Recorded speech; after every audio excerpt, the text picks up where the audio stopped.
Filosofía de la psicología, un libro de Mario Bunge y Rubén Ardilla. Prefacio. Este libro versa sobre ciertos problemas filosóficos y metodológicos que se presentan normalmente en el estudio de la conducta y la mente, así como también en el tratamiento de los trastornos conductuales y mentales. Se refiere a interrogantes tales como: ¿de qué es manifestación la conducta? ¿Qué es la mente y cómo se relaciona con la materia? ¿Cuál es el legado positivo, si es que hay alguno, de las principales escuelas psicológicas? ¿Cuál es la mejor manera de estudiar la conducta y la mente? Y por último, ¿cuáles son las vías más eficaces para modificar los procesos de conducta y mentales? Estos interrogantes y otros afines no pueden ser evitados a largo plazo, ya que sirven para enriquecer la investigación cotidiana con mejores hipótesis, proyectos experimentales, técnicas y tratamientos más eficaces. También se presentan en el examen crítico de datos y teorías, así como de métodos para el tratamiento de los trastornos conductuales y mentales.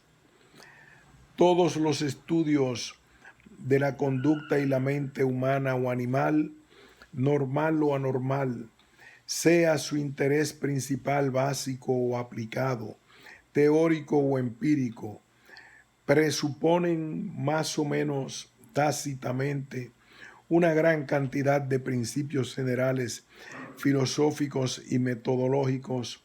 Por ejemplo, presuponen que la mente es algo distinto o no de la función cerebral, que la comprensión del sistema nervioso es necesaria o no para explicar la conducta y la mente, que la investigación animal es necesaria o no para avanzar en la comprensión de la conducta y la mente humanas, que las estadísticas son indispensables o no para evaluar la eficacia terapéutica de los trastornos conductuales o mentales, que la psicología es o no una disciplina autónoma, que la psicología tiene mucho o poco que aprender de la inteligencia artificial,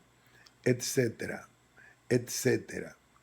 Algunos de estos principios estratégicos guían la investigación y la práctica que otros distorsionan, mientras son tácitos. Se trata de meros dogmas, mientras que algunos de estos pueden ser fértiles, otros resultan vacíos o incluso perjudiciales para la búsqueda de la verdad y la eficacia. Un principio utilizado en la investigación científica o en la práctica profesional se transforma en una hipótesis en el momento en que se vuelve explícita. A partir de entonces, se lo puede someter a examen y evaluación, mientras que anteriormente estaba fuera de la órbita consciente y por tanto era impermeable a la crítica. En suma, los principios explícitos no son meras guías para la investigación o la práctica. También pueden convertirse en objetos de investigación, especialmente de análisis conceptual, sistematización teórica y verificación empírica.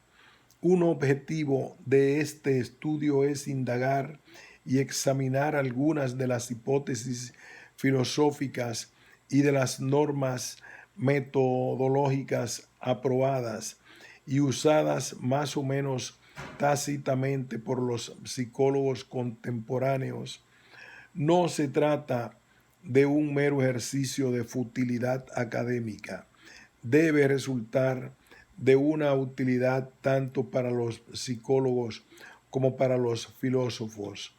A los primeros, porque los principios malos, en especial cuando están escondidos, son obstáculos, mientras que los buenos propician la investigación y la práctica, y a menudo pueden reorientarles en direcciones prometedoras. Nuestro ejercicio debe ser útil a los filósofos porque la filosofía de la mente seguirá siendo obsoleta, aburrida y vacía de contenido mientras no esté en contacto con la vanguardia de la investigación y la práctica. Por tanto, nuestro libro no es de psicología filosófica ni de poltronas, sino un trabajo sobre la filosofía y la metodología de la psicología. No pretendemos arrebatar el trabajo a los psicólogos, sino solamente estudiarlo desde un cierto punto de vista. En realidad nos ocuparemos de analizar la investigación y la práctica psicológicas a la luz de la filosofía y la metodología, con la esperanza de que ese examen enriquezca a su vez tanto a la filosofía como a la psicología. Estamos de acuerdo en que la psicología filosófica es, en el mejor de los casos, precursora de la psicología científica y, en el peor, su enemiga. Pero no creemos que la filosofía de la psicología pueda ser su aliada. Este trabajo es resultado del esfuerzo conjunto de un psicólogo investigador, R.A., y un físico convertido en filósofo, Mario Bunges. El primero escribió los capítulos 10 y 12, mientras que el segundo escribió el resto. Cada uno de ellos asume la total responsabilidad de su contribución y ninguno de los dos suscribe por completo la de su colega. Los autores han comprendido esta aventura sobre la base de la fuerza de 5 creencias. Primero, que la psicología tiene una problemática filosófica y metodológica extremadamente rica, pero en gran parte oculta, que algunos de los principios filosóficos y metodológicos que operan en psicología son tácitos y por tanto se mantienen al margen de la crítica, que todos los principios que orientan o extravían la investigación y la práctica en cualquier campo debieran someterse a un examen riguroso, que dado que tal investigación afecta a normas que conciernen tanto a la investigación como a la práctica, debiera ser tomada en serio por todos los estudiosos de la conducta, la mente y la salud mental, y que los psicólogos pueden realizar sólidas contribuciones a estos estudios filosóficos y metodológicos siempre que estén razonablemente familiarizados con la filosofía contemporánea, y que los filósofos pueden hacer otro tanto en la medida en que tengan un conocimiento razonable de la psicología contemporánea.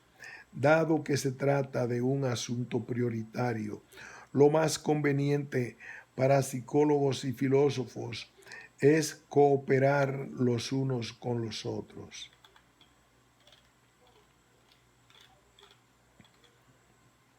Nota sobre esta edición.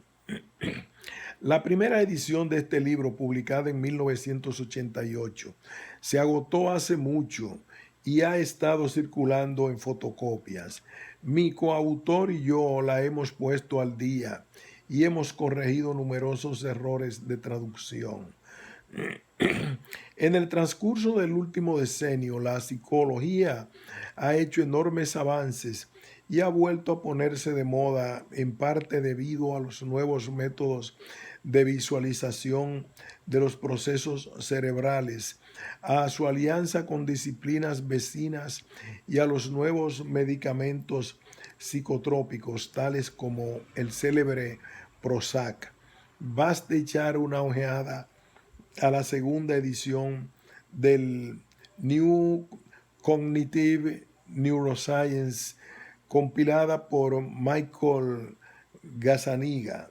Desgraciadamente, la mayoría de los filósofos de la mente siguen rehusando enterarse de lo que sucede en las ciencias de la mente.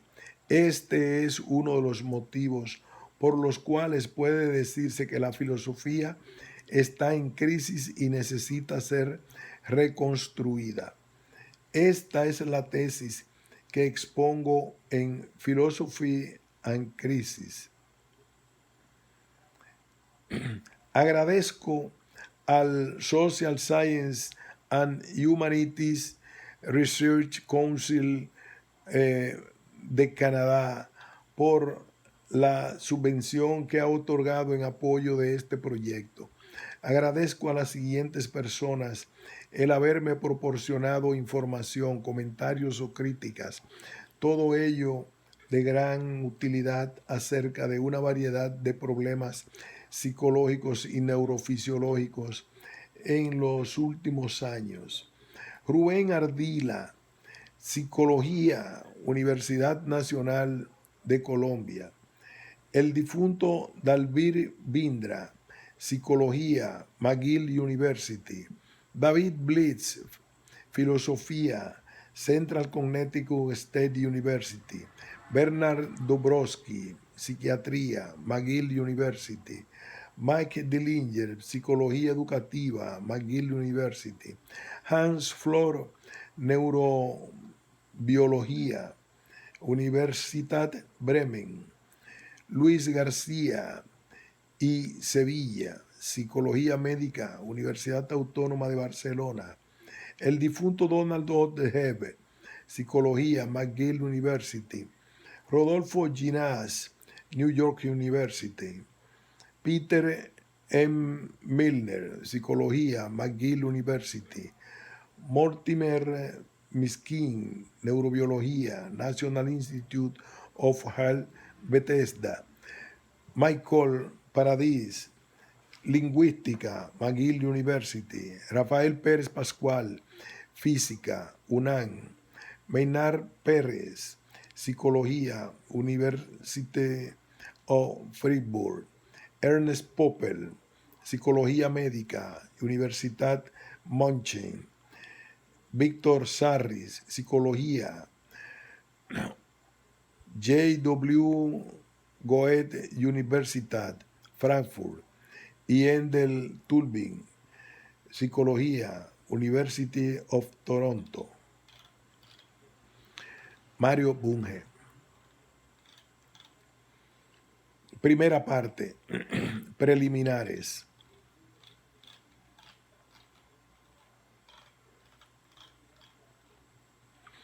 ¿Por qué filosofía de la psicología?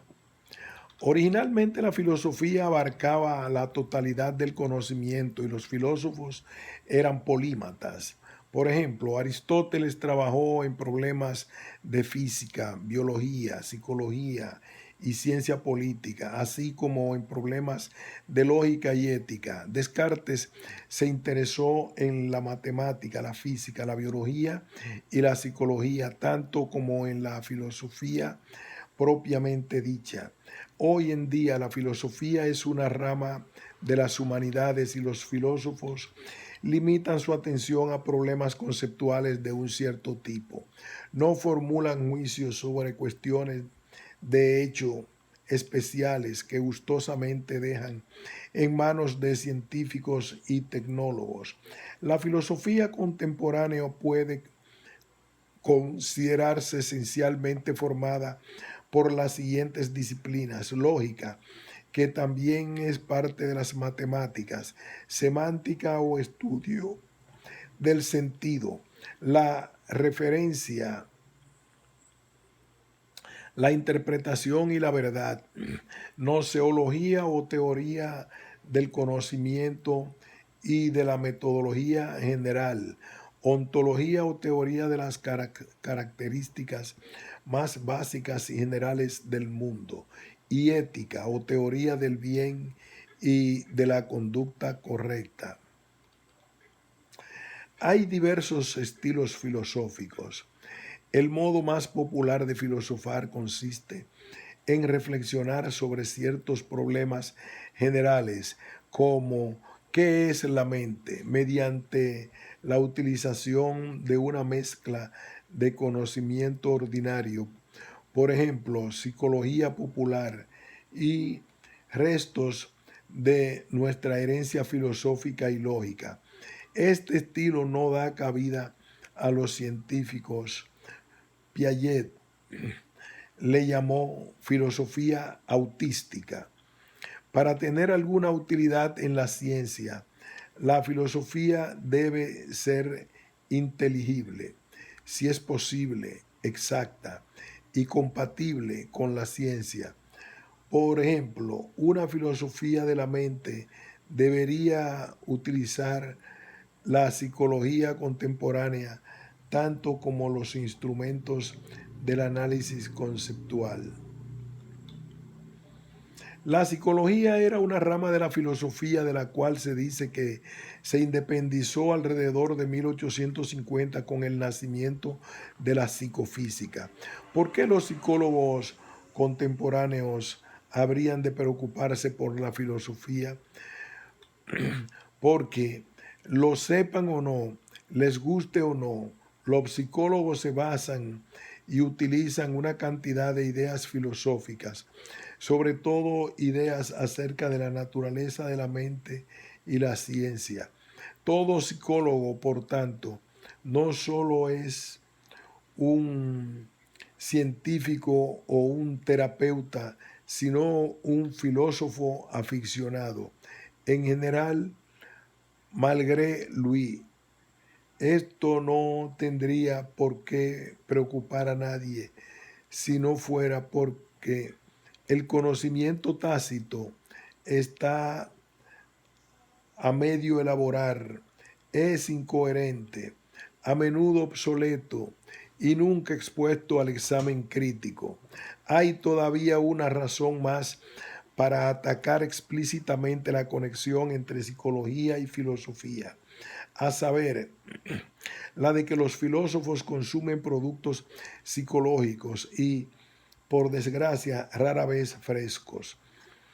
Efectivamente, la deuda que casi todos los filósofos de la mente tienen con la psicología popular, el conocimiento normal e intuitivo de uno mismo y de los demás, y de modo secundario con los descubrimientos auténticos o espurios de las generaciones anteriores, es a menudo mucho mayor que la de los psicólogos de sillón. Tres ejemplos de este hábito lamentablemente bastarán para aclarar la cuestión. El otrora famoso libro de Ryle, The Concept of Mind, se basa exclusivamente en el conductismo radical, que por entonces era una novedad en Gran Bretaña. La filosofía de la mente de Strawson, en su influyente libro titulado Individuals, se reduce a la tesis medieval según la cual una persona es un compositum de cuerpo y ente, sin indicación precisa de la naturaleza de esos componentes ni del modo de composición. Y la contribución de Popper al famoso libro que escribió en colaboración con Eccles es un descendiente directo del dualismo internacionalista cartesiano de mente y cuerpo, en el que no se analiza ninguno de los conceptos claves implicados. No se considera la existencia de la psicología fisiológica y se desafía la ley de la conservación de la energía. Otros filósofos han sido ganados por las divertidas historias y especulaciones de Freud, o incluso por la retórica de Lacan. La lista de filósofos familiarizados con la literatura psicológica contemporánea quizás no ocupara más de una línea. En resumen, la psicología y la filosofía interactúan enérgicamente, aunque en general con un largo desfase temporal, de una manera clandestina y raramente con beneficio mutuo. Lo mismo vale para otras ciencias, sobre todo la matemática, la física, la biología y la ciencia social. Cuanto más lúcidos seamos acerca de tales interacciones irregulares, mejor podremos controlarlas para bien de las partes involucradas. Este control debiera conseguir en particular que ciencia y filosofía marcharan conjuntamente y realizaran un fecundo intercambio de conocimientos. Este capítulo está dedicado a fundamentar la afirmación de que la psicología incluye filosofía y a esbozar el tipo de esta última que juzgamos adecuado para promover la investigación y la práctica de la psicología. Tal filosofía tendrá que centrarse en los principios generales que, de un modo más o menos explícito, se utilizan en las ciencias más desarrolladas. Influencia de la filosofía en la psicología. La filosofía se introduce en la psicología por dos caminos: a través de la hipótesis relativas a la naturaleza de la mente y las maneras adecuadas de estudiarla, y a través de los principios generales subyacentes a la investigación científica en cualquier campo. Comencemos por el primero. El segundo se tratará en la sección 1.4.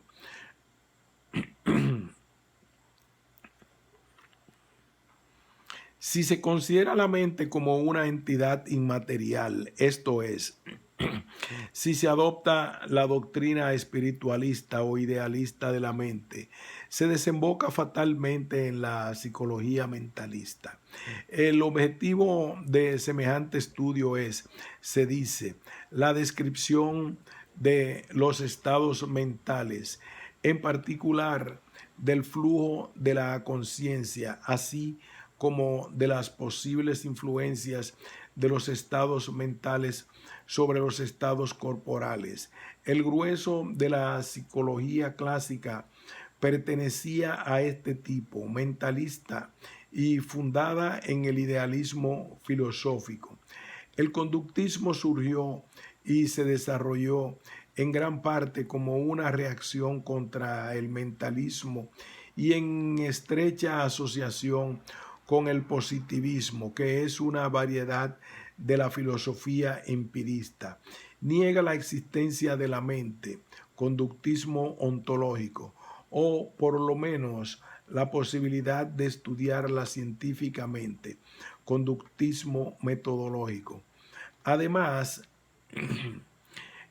emprende con todo rigor el estudio de la conducta manifiesta mediante la utilización del método científico y en particular del experimental. Sin embargo, el conductismo, en común con el mentalismo, no presta atención al sistema nervioso, pues se centra en el medio natural, conductismo biológico, o en el social, conductismo social. En consecuencia, aunque su intención es explicar la conducta, solo consigue describirla, sin ser totalmente ajena al mentalismo ni al conductismo. La psicobiología se diferencia tanto de uno como de otro. En verdad, con el primero comparte la creencia en la existencia de estados mentales y con el último la necesidad de investigar de una manera científica.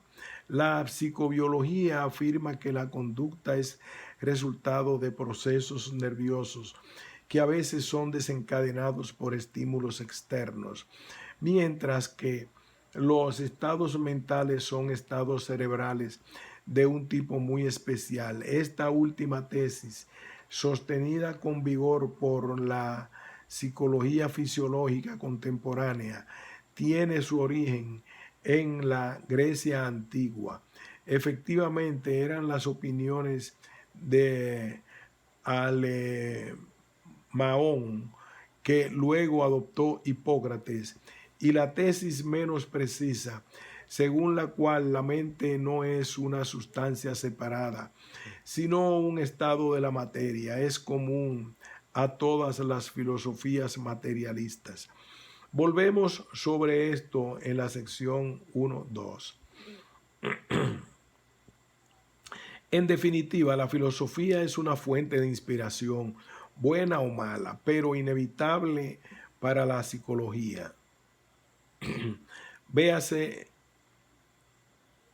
el cuadro. Con todo, la filosofía ha sido más que una fuente de inspiración para la psicología. En ocasiones ha sido también un obstáculo. Por ejemplo, Kant y sus influyentes seguidores del siglo XIX, agrupados en la escuela histórico cultural o humanista, decretaron que la psicología no podía ser una ciencia natural y que era una ciencia espiritual. Junto con las ciencias sociales, la familia de las ciencias espirituales, también llamadas ciencias morales, coincide aproximadamente con lo que los conductistas llaman ciencias de la conducta. Se consideró que las ciencias del espíritu o mente eran no experimentales y no matemáticas, y se las colocó entre las humanidades porque su estudio requería únicamente libros y su enseñanza ni siquiera precisaba pizarras. El objetivo de esas disciplinas era, se decía, describir y comprender empáticamente, esto es, verstehen, no explicar, ni predecir con la ayuda de leyes objetivas, puesto que el espíritu se tenía por inmaterial y no sujeto a leyes. Esta filosofía está todavía muy presente en algunas escuelas contemporáneas, particularmente en la psicología humanista y el psicoanálisis, y hasta cierto punto también en la psicolingüística de Chomsky. Todas ellas versan sobre mentes inmateriales y en consecuencia rehúyen el experimento y evitan la biología, aun cuando a veces rinden culto verbal a uno y a otra. La escuela humanista o espiritualista o histórico-cultural o historicista ha obstaculizado el estudio de los seres humanos principalmente debido a la barrera que ha erigido entre estos y la naturaleza, o más bien por haber importado esa barrera de la teología cristiana. En verdad, la barrera se ha ido desmontando desde el mismo momento en que se la erigió. Una gran cantidad de disciplinas científicas nacientes violan la interdicción del estudio de la mente y la sociedad con el empleo del método científico. Testimonios de ello son la psicología fisiológica o la psicobiología, la lingüística experimental, la neurolingüística, la antropología y otras. Sin embargo, esta nota necrológica no sería completa ni justa si no dejáramos constancia de que la escuela humanista tenía razón en un punto importante, a saber, que la posesión de un espíritu en la jerga contemporánea, cerebro altamente evolucionado, coloca a los seres humanos en una categoría muy especial debido a que les da la posibilidad de modelar artefactos materiales y conceptuales complejos, así como un medio artificial complejo que comprende economía, política y cultura. A su vez, este medio artificial, es decir, la sociedad, modela la conducta y la actividad mental. Esto quiere decir que la biología, aunque necesaria, es insuficiente para explicar la naturaleza humana. Para decirlo de manera positiva, puesto que la naturaleza humana no es completamente natural, sino parcialmente artificial, esto es, producto humano. El estudio de la humanidad no compete únicamente a la ciencia natural, sino también a la ciencia social. Sin embargo, ambos tipos de estudios son metodológicamente afines. Por tanto, debemos admitir que la humanidad posee propiedades y satisface regularidades, leyes y reglas que la distinguen del resto de la naturaleza. Pero al mismo tiempo podemos sostener que tales propiedades emergentes y tales regularidades no liberan a los humanos de las leyes de la biología ni los invalidan como objetos de investigación científica. En otras palabras, podemos admitir el punto de vista idealista acerca de la singularidad de los seres humanos, siempre que lo asociemos indisolublemente a las siguientes tesis acerca de aquellos rasgos emergentes. Lejos de ser milagrosos, son el resultado de un largo proceso evolutivo que únicamente involucra factores materiales. Y B, lejos de desafiar a la ciencia, se los puede estudiar científicamente. La tesis A pertenece al materialismo emergentista, aunque no al fisicismo ni al materialismo vulgar. Y la tesis B forma parte del realismo científico, puesto que el materialismo es una doctrina ontológica y el realismo una doctrina noseológica. Podemos ver que la oposición al estudio científico del hombre y en particular a la psicología científica no se encuentra en la filosofía como tal, sino en ciertas filosofías. También aquí lo mismo que en otros sitios, un clavo saca otro clavo. Filosofías de la mente. Tan estrechamente relacionada a la filosofía se halla la psicología, que ningún psicólogo, por indiferente e incluso hostil que pueda sentirse respecto a la filosofía, puede evitar el sostener alguna filosofía de la mente, aunque en casos excepcionales esta filosofía puede ser resultado de reflexiones acerca de descubrimientos científicos.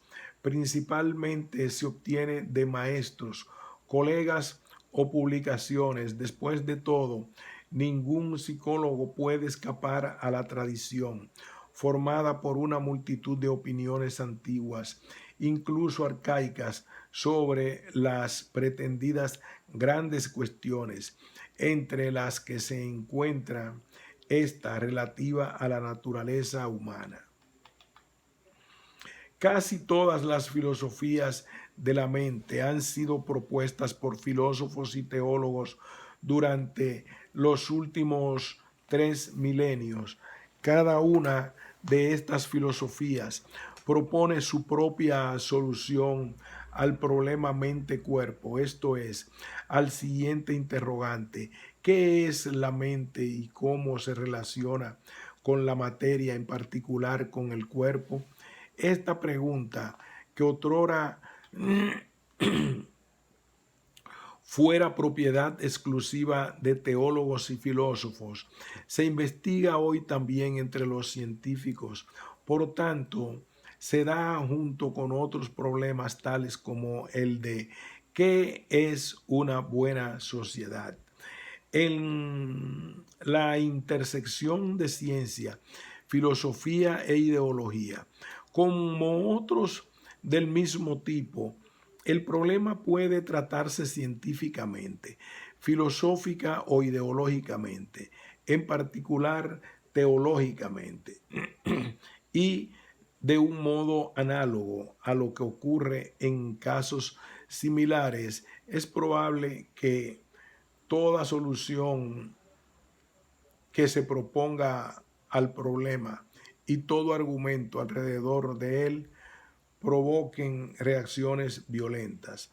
En palabras de un distinguido psicólogo,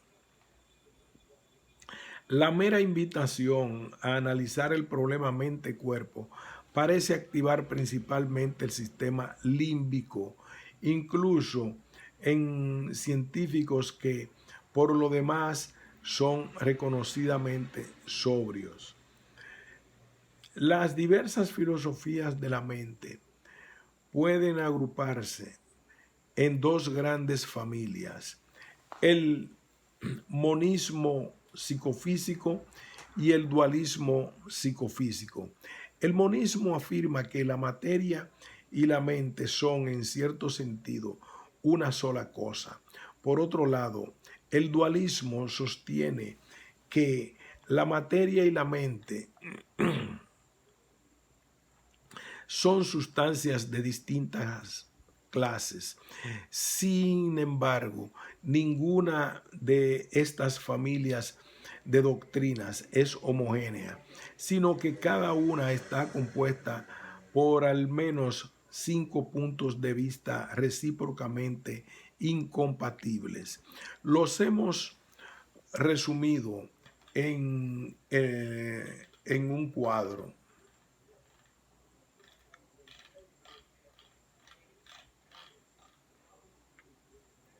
Las dos familias de soluciones propuestas al espinoso problema de la relación mente-cuerpo tienen una serie de características que vale la pena destacar. Una de ellas es que la división monista-dualista no coincide con la dicotomía clásica idealismo-materialismo. En realidad, ambos campos, el monista y el dualista, incluyen tanto a idealistas como a materialistas. Por ejemplo, Platón y Hegel eran idealistas, pero mientras que el primero era dualista, el último era monista. Y Darwin, Vogt, Buchner y Molichot eran al mismo tiempo materialistas y epifenomenistas, pues sostenían que el cerebro segrega pensamientos del mismo modo que el hígado segrega bilis. Una segunda característica llamativa de la dicotomía monista-dualista es su independencia de cuestiones noseológicas. En particular, no coincide con la división subjetivista realista ni con la división empirista racionalista. Así, mientras que ayer Y así, mientras que Ayer y Quine son ambos espiritistas, el primero es dualista y el último fisicista. Y por otro lado, aunque tanto Popper como Smart son realistas, el primero es dualista, mientras que el último es monista. Una tercera característica que hay que destacar es que la mayor parte de las filosofías de la mente son incompletas y consecuentemente están sujetas a muchas controversias que no aclaran nada y que no concluyen en nada. En este argumento, los comentaristas o críticos A y B no están de acuerdo acerca de lo que quiso decir realmente. El autor C, en cambio, en una controversia científica, los desacuerdos se producen sobre el valor del plan de investigación, la fiabilidad del método o la verdad de un dato o una teoría, y se supone que producen alguna evidencia que confirma determinado punto de vista. Recordemos tres ejemplos importantes de estas nebulosas filosóficas de la mente. La opinión del gran Aristóteles acerca del problema mente-cuerpo era tan imprecisa que no hemos podido encontrarle sitio en la clasificación. Lo mismo vale para la de Kant. Por un lado, criticó el idealismo y el innatismo de Platón. Formuló una visión empirista del aprendizaje y afirmó claramente que la mente humana no tiene existencia independiente, sino que es la forma del cuerpo. Pero, por otro lado, llenó el cuerpo de espíritus animales y admitió la existencia de entidades supranaturales. Esta ambigüedad dio origen a una escisión entre sus muchos seguidores, los subomonistas y criptomaterialistas como Teofasto y Averroes, y también dualistas como Santo Tomás de Aquino y la mayoría de los otros escolásticos. Otro caso de ambigüedad es el de Lenin, quien se creía materialista, pero que dio un traspiés cuando se encontró con el problema de la relación mente-cuerpo. Efectivamente criticó al filósofo materialista J. Dietzgen por sostener que el pensamiento es material y afirmó, en cambio, que lo mental es lo opuesto a lo material. Razonó que si se negara esta oposición, no habría contraste entre idealismo y materialismo. Parecería que en este caso Lenin sacrificaba el materialismo en el altar de la dialéctica. Su influencia sobre la filosofía marxista de hoy día es tal que en los países en los que predominó la filosofía marxista-leninista, lo mismo que en otros sitios, el dualismo psicológico pareció ser la filosofía de la mente más popular. Así, el famoso historiador soviético de la psicología, Yarochevsky, rechazó como materialismo vulgar la tesis que identifica conciencia y procesos fisiológicos del cerebro. Un tercer e interesante ejemplo de confusión es la doctrina de los tres mundos de Popper, Eccles y Robinson. Popper y Eccles, de acuerdo con ella, La realidad se compone de tres mundos. El mundo uno, físico; el mundo dos, experiencia subjetiva; y el mundo tres, cultura. El mundo uno es material, el mundo dos es inmaterial y el mundo tres es un saco en el que van mezclados objetos materiales como libros e inmateriales como los contenidos de los libros. Los mundos uno y 2 interactúan según Eccles en el hasta ahora no identificado cerebro de unión. Y el mundo 3, producto del mundo 2, reacciona a su vez sobre el mundo 2. En ningún sitio de sus escritos acerca de esta doctrina, ni Popper ni sus colaboradores o seguidores se molestan en aclarar, por ejemplo, definir ninguno de los conceptos claves que tienen lugar en la nueva Trinidad. En particular, no nos dicen a qué clase de objetos son sus mundos, si conjuntos, colecciones, agregados o sistemas. B, ¿qué es un estado mental? Salvo que no es el estado de una cosa concreta.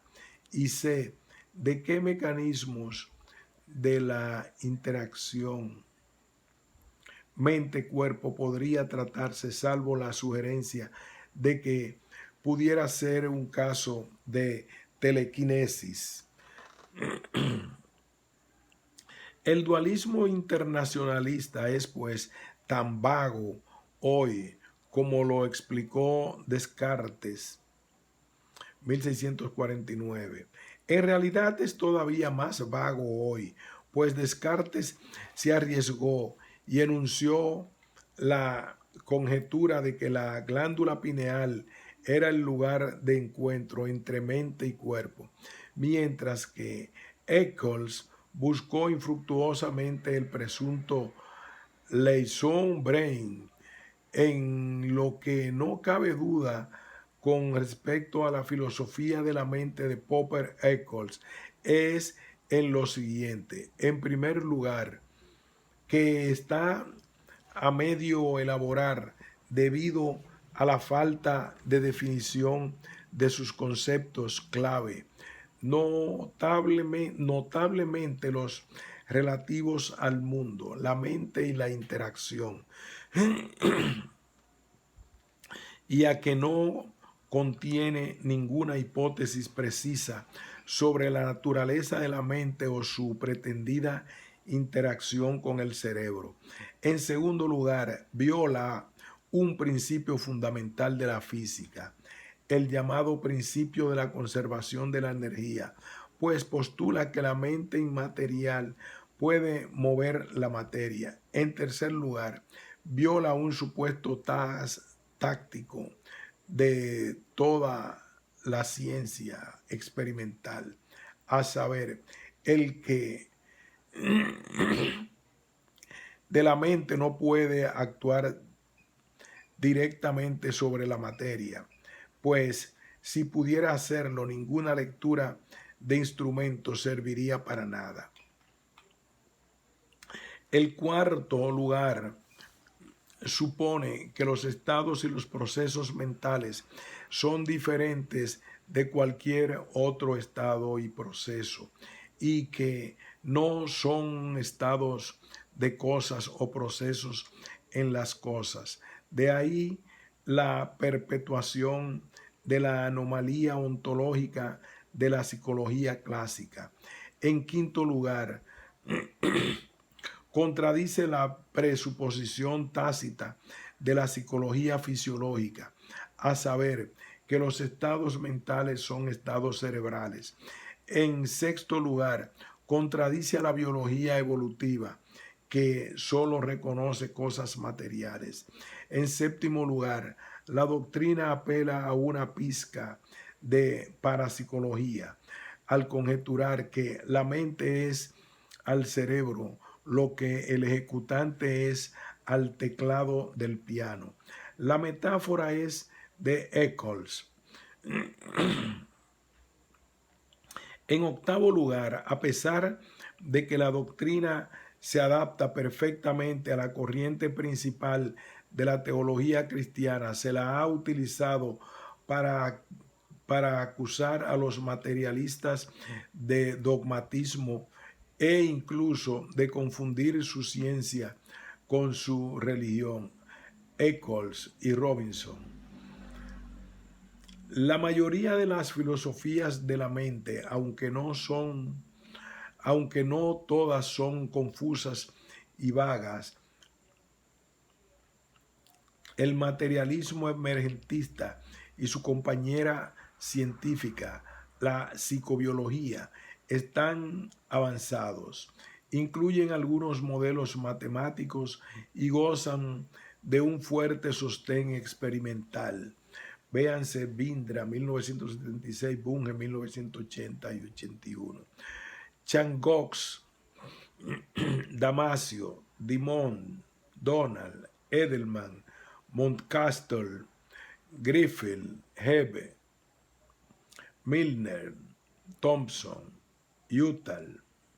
Además, a diferencia del dualismo y del monismo idealista, el materialismo emergentista no postula la existencia de una sustancia inmaterial, es decir, al margen de la ley natural e inaccesible a la manipulación experimental.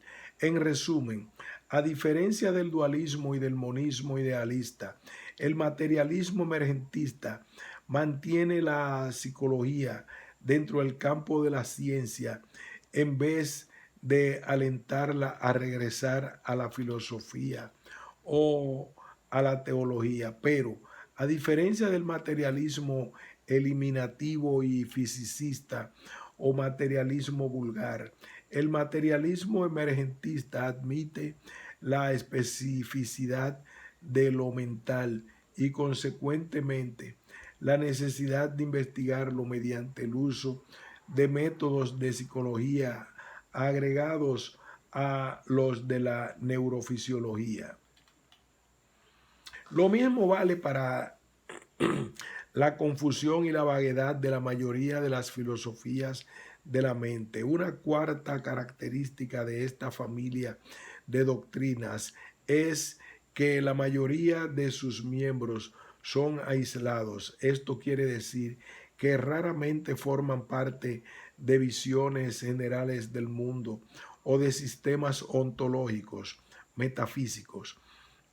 Por cierto, no fue el caso de Aristóteles o Leibniz, que eran pensadores sistemáticos, pero sí lo es de casi todos los filósofos contemporáneos, que son típicamente especialistas antes que generalistas. El aislamiento de una filosofía de la mente respecto de un cuerpo general de hipótesis filosóficas acerca del mundo tiene la desventaja de dar rienda suelta a la especulación. Todo producto de tal especulación salvaje está condenado a la vaguedad y la debilidad. Está condenado a la vaguedad porque emplea ciertas nociones básicas, tales como las de cosa, propiedad de una cosa, estado de una cosa, proceso, materia, espacio, tiempo y causación y azar, sin aclararlos. Por ello se ve obligada a tomarlas prestadas del conocimiento ordinario, que es confuso, contradictorio y en gran parte anquilosado, y está condenado a la debilidad porque carece del soporte de otras ramas de la ontología, en particular las que indagan en las características más generales de los organismos y las sociedades. En resumen, para que una filosofía de la mente tenga pleno sentido, debe satisfacer la condición necesaria de que, lejos de ser producto de una práctica aislada, sea un capítulo de una visión del mundo u ontología general, clara y coherente. A su vez, para que tal ontología ofrezca instituciones útiles y para que sea atractiva para los científicos, ha de satisfacer la condición necesaria de que, lejos de ser ajena a la ciencia contemporánea, armonice con ella. Esto nos lleva a una quinta característica de la mayoría de las filosofías de la mente. La mayoría de las filosofías de la mente son especulativas y sin contacto alguno con la investigación psicológica, de modo que a menudo parecen textos medievales. Por ejemplo, Wittgenstein escribió lo siguiente: una de las ideas más peligrosas para un filósofo es, por extraño que parezca, la de que pensamos con la cabeza o dentro de la cabeza.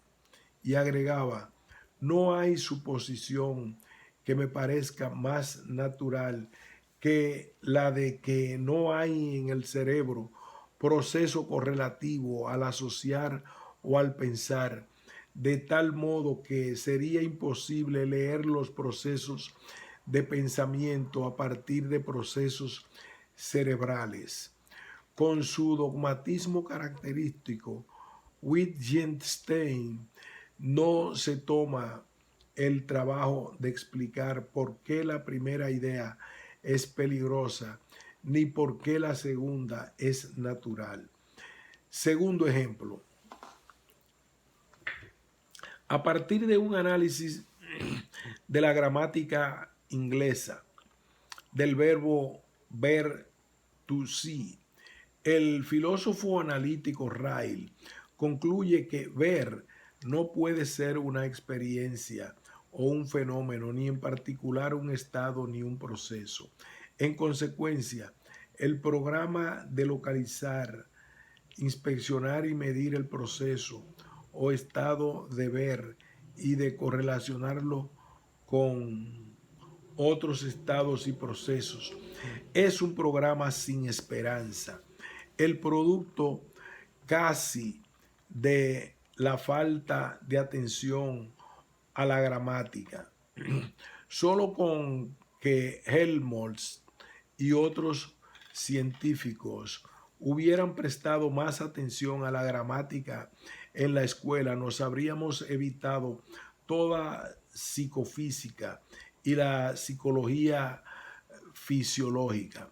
Cuando la filosofía de la mente no tiene contacto con la ciencia del momento, es un ejercicio inútil de escolástica, no una búsqueda seria de la verdad. Los psicólogos se vengan manejando al descuido una multitud de conceptos con una larga tradición filosófica implícita en ellos, como el de concepto de la conciencia. Peor aún, a menudo y sin saberlo, suscriben hipótesis filosóficas incompatibles con sus propias obras. Una de esas hipótesis es precisamente el dualismo psicofísico. Tan firmemente arraigada se encuentra esta opinión en el pensamiento y el lenguaje común, que a veces hasta los monistas emplean expresiones que en sentido estricto solo tienen significado sobre un fondo de pensamiento dualista. Hay expresiones de uso común que implican una filosofía dualista de la mente, la base neurofisiológica de la mente, los correlatos neurofisiológicos de las funciones mentales, equivalentes fisiológicos de los procesos mentales, sistemas cerebrales que sirven a las funciones mentales, transformación de la actividad nerviosa en actividad mental, encarnaciones de la mente, representación o código neurofisiológico de los procesos mentales. Lamentablemente, los usuarios de estas expresiones no analizan los conceptos clave que designamos aquí con cursiva y raramente se percatan de que las expresiones mencionadas presuponen el dualismo psicofísico. Hasta aquellos normalmente exigentes en materia de precisión cuantitativa y controles experimentales suelen muy a menudo tolerar la confusión conceptual. La coherencia es rara. El evitar las imprecisiones y oscuridades inherentes al dualismo no es precisamente la menor de las virtudes del monismo psiconeural. Considerémoslo más de cerca. La hipótesis de la identidad. La filosofía, en general tácita, que subyace en la investigación psicobiológica, es el materialismo, de acuerdo con el cual todos los objetos son materiales o concretos. Véase Bunge. La filosofía materialista de la mente se reduce a la llamada teoría de la identidad, que es una realidad, una hipótesis más que un sistema hipotético deductivo o una teoría propiamente dicha. La hipótesis de la identidad dice que todos los sucesos mentales son idénticos a sucesos cerebrales. La hipótesis de la identidad se presenta en dos fuerzas. La hipótesis fuerte o emergentista de la identidad dice que los fenómenos mentales son procesos nerviosos específicos que ocurren en determinados subsistemas especiales del cerebro y que no pueden explicarse únicamente con el recurso de la física y la química. La hipótesis débil o niveladora de la identidad dice que los sucesos mentales son tan solo sucesos físico-químicos que tienen lugar en el cerebro en pie de igualdad con las señales eléctricas que se propagan a lo largo del axón de las neuronas y con el acoplamiento de los neurotransmisores a la membrana postsináptica, por lo que la física y la química deberán bastar para explicarlos. Es evidente que la versión fuerte implica a la débil. Si los fenómenos mentales son cambios biológicos como especiales, también son cambios físico-químicos, aunque no solo eso. Y ambas hipótesis son deduccionistas, pero mientras que la débil es fisicista, la fuerte es biologista, y esto incluso con matizaciones, pues sostiene que lo mental es una clase muy especial de proceso biológico, influido además por circunstancias sociales. Muchos materialistas objetan a la hipótesis fuerte o emergentista de la identidad porque desconfían de la noción de emergencia, ya que creen que es un resto de oscurantismo. De esta resistencia hay que responsabilizar a ciertos epistemólogos, pues definen una propiedad emergente de un todo como una propiedad que no se puede explicar en términos de las partes del todo de las interacciones entre ellas. Examinaremos detenidamente estas dudas en las secciones 3.4 y 5.3. Baste por ahora con recordar que la emergencia no es otra cosa que novedad cualitativa y como tal penetra en todos los niveles de la realidad. En particular, acompaña todas las síntesis químicas y todas las novedades evolutivas. En realidad, las cosas dotadas de nuevas cualidades emergentes son resultado tanto de procesos de unión y sustitución como de especialización, lo que puede no ser capaz de hacer una célula simple, puede conseguirlo un sistema de células. Y lo que puede estar fuera de las posibilidades de ejecución de un organismo de una especie dada puede estar al alcance de sus descendientes remotos. El nivelador no encontrará procesos mentales en la neurona siempre, ni en el invertebrado. El emergencista lo buscará en las grandes agrupaciones de células cerebrales de los vertebrados superiores. De aquí que sea el nivelador y no el emergencista quien abre la puerta al oscurantismo que medra en la ciencia. El objetivo de los psicobiólogos, en particular de los psicólogos fisiológicos, es identificar a los sistemas neurales que controlan la conducta, así como a aquellos sistemas cuya actividad específica es mental, por ejemplo, afectiva, perceptiva, intelectual o volitiva. Los psicobiólogos coherentes no buscan los correlatos neurales, los equivalentes, los servidores, las encarnaciones o las representaciones de los procesos mentales, pues todo eso es lenguaje dualista. En cambio, tratan de descubrir los sistemas neurales que desencadenan funciones conductuales o mentales, al modo en que las piernas se ocupan de caminar y el tubo digestivo de digerir. Por ejemplo, en una perspectiva psicobiológica, el percibir y el imaginar no están representados en el cerebro, sino que son actividades cerebrales.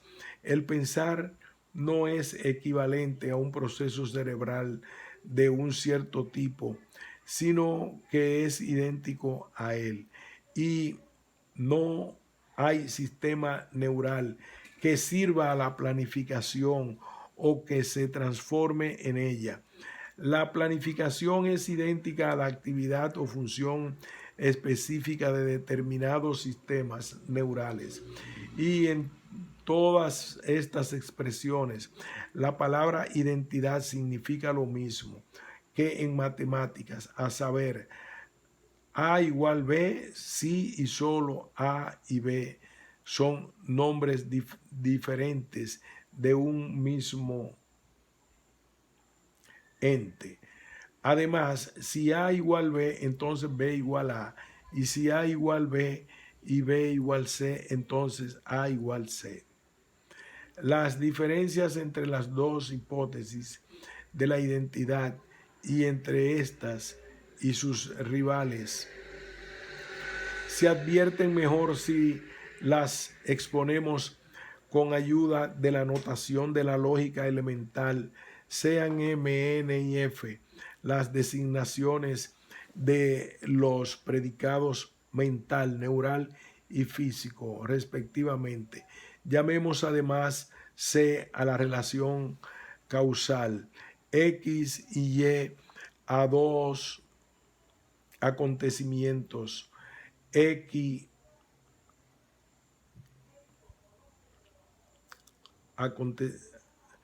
X e Y a dos acontecimientos y T y U a dos instantes de tiempo. Finalmente,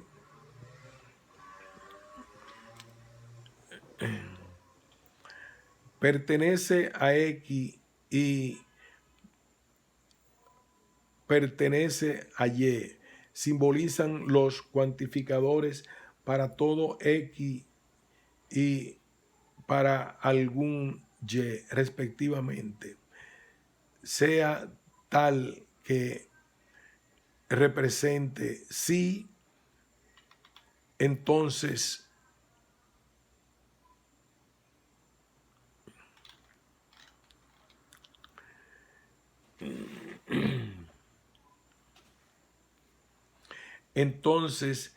Y pertenece a y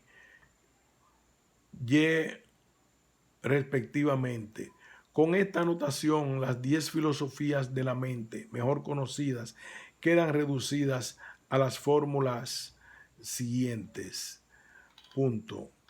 Continuaremos.